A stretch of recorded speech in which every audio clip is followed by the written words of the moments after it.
सबसे पहले प्रेम शुक्ला जी, क्या यह समझा जाए हिजाब का जो इशू है इसने सीधे सीधे यूनिफॉर्म सिविल कोड की ओर मोड़ दिया मामला और यह अब आपका प्राइम फोकस होगा?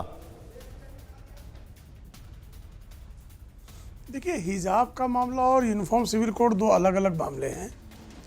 हिजाब को लेकर, बुर्के को लेकर, किसी को बुर्का पहनना हो, किसी को हिजाब पहनना हो, ये उसका अपना जो है स्वातंत्र है, वो किस तरह के वस्त्र धारण करना चाहता है।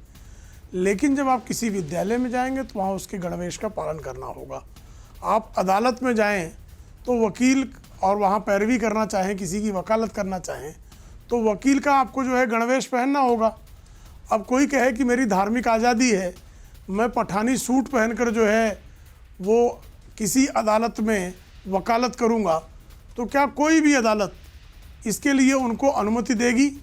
इसी तरह से विद्यालयों का गणवेश भी जो है वो भारतीय संविधान के तहत, भारतीय कानूनों के तहत विविध शिक्षा संस्थान अपना गणवेश निर्धारित करते हैं। कई बार आपके कई नेताओं ने रखी है, ये हम समझ सकते हैं। यूनिफॉर्म सिविल कोड मैं यूनिफॉर्म सिविल कोड पूछ रहा हूं। तो यूनिफॉर्म सिविल कोड जो है ये भारतीय जनता पार्टी का भारतीय जनसंघ के जमाने से संकल्प है।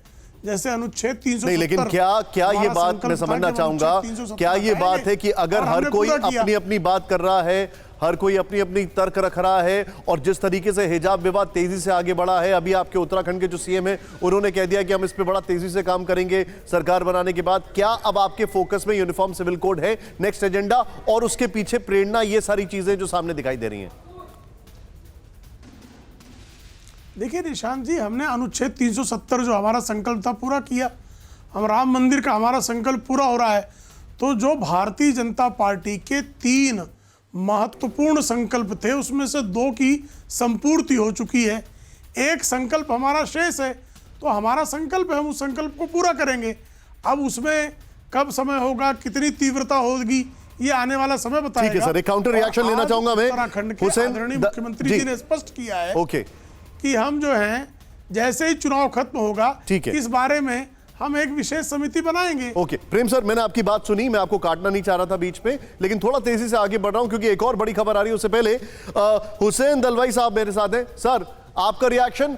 हमारा एक एजेंडा बाकी है, वो हम पूरा करेंगे और प्रतीत ऐसा हो रहा है कि ये सारी चीजें उस एजेंडा के लिए adding fuel to the fire है।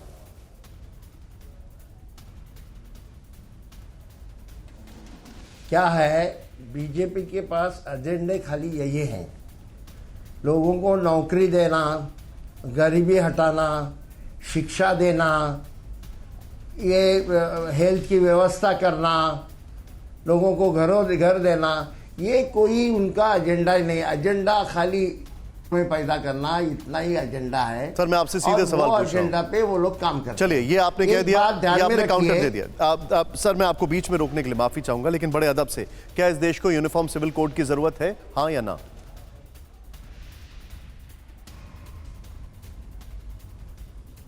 किसको, मुझे पूछ रहे हैं? जी जी जी, दलवाई साहब मैं आपसे पूछ रहा हूं।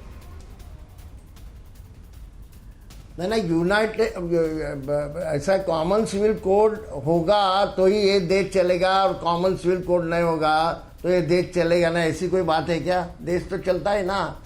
ऐसा है, उसमें कुछ तब्दीली लाना है तो लोगों से बात करके वो तब्दीली भी हो सकती है। हिंदू कोड बिल जब आ रहा था तो इतने बड़े पैमाने पे इन लोगों ने। ठीक है, अब एक बड़ी खबर, रुबीना जी मेरे साथ हैं। पॉइंट टेकन, आपने अपना पॉइंट रख दिया सर। परवाह देश की, सोमवार से शुक्रवार रात 10 बजे TV9 भारतवर्ष पर।